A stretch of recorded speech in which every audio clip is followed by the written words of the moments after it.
Alright, magandang gabi na ho sa lahat natin ng mga viewers Luzon, Visayas at Mindanao all over the world. Welcome naman sa ating panibagong video, panibagong reaction, mga ka-action, mga kakamping.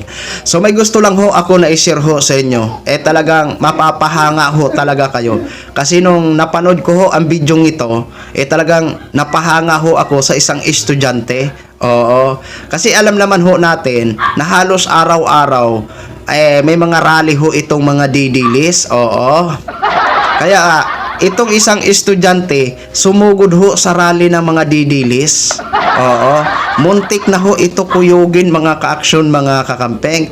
Pati nga ho si Boy Lighter nagulat. Oo, sa pagsugod ng estudyanteng ito. Nag-iisa lang ho siya, mga ka-action. Hindi ho talaga siya natakot. Alam nyo kung anong sinisigaw niya pagpasok pa lang? Tuta, diktador, pasista. Diba? Nung narinig ni Boy Lighter, habang nag-ngarungaw si Boy Lighter, napalingon siya. Tapos grabe na ang galit ni Boy Lighter kung ano-ano na ang sinabi ni Boy Lighter. Oo. Diba, mga ka-action? O ito ho, mga ka-action, panoorin at pakinggan ho muna natin ito.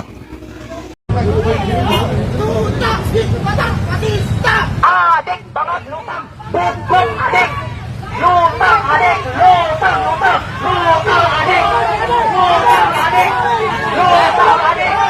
Lutang, adik, adik. Adik, lutang. Adik, lutang. Adik, lutang. Mga estudyante. Tarantadong estudyante. Na walang alam. Bukong estudyante. Yan. Laban ka pa rito! Yan ang mapapalala ang mga estudyanteng hindi marunong mag-research. Bakit? Ano ang tinuturo ng mga profesor nila?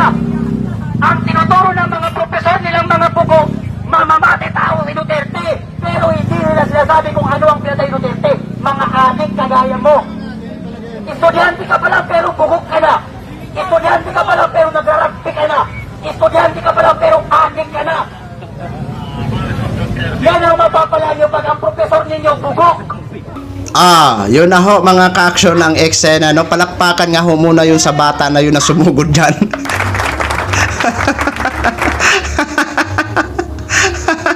Tuta, diktador, pasista. Nanggagalay iti si Boy Lighter. Alam nyo, mga ka-action, mahaba ang video na yan yan lang ang part na pinapakita ko sa inyo. Pero may mga sinasabi dyan si Boy Lighter, kumbaga hinahamon niya ang mga university, lalo na ang UP University. Oo, na magdebate daw sila kahit ano pang lingwahe. Nagkanda bikos na nga siya kay Alfred doon sa debate nila sa live ni Alfred. Hindi na nga niya masagot-sagot, hahamunin niya pa yung mga taga-university, pati ang mga scholar ng bayan. Sus Maria Josep, ito si Boy Lighter. Tapos sabi niya pa dyan, mahaba kasing video na yan, pumunta pa daw kayo ng Malacanang, isama nyo si Yossi Claire Castro. Hindi matanggap ni Boy Lighter. Nasuplak lang siya sa isang estudyante. Napakatapang naman ng estudyante na yon. Ay, hanga po ako sa katapangan nyo, yan, para maano talaga to si Boy Lighter.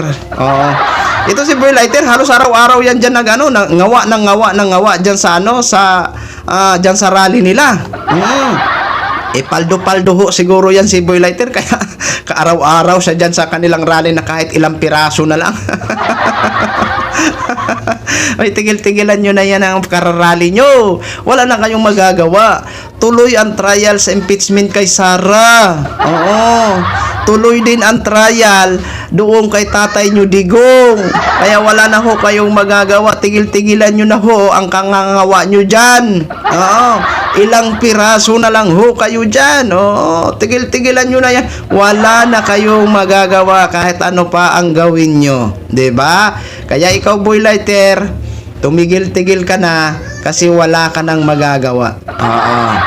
Baka mamaya magkasakit ka pa, Boy Lighter, Ako concern lang ako sa'yo bilang Pilipino. Kaya tigil-tigilan mo na yan, Nonoy, ang mga pangarap nyo. Wala na kayong magagawa. Tuloy ang impeachment, tuloy ang trial kay Digong.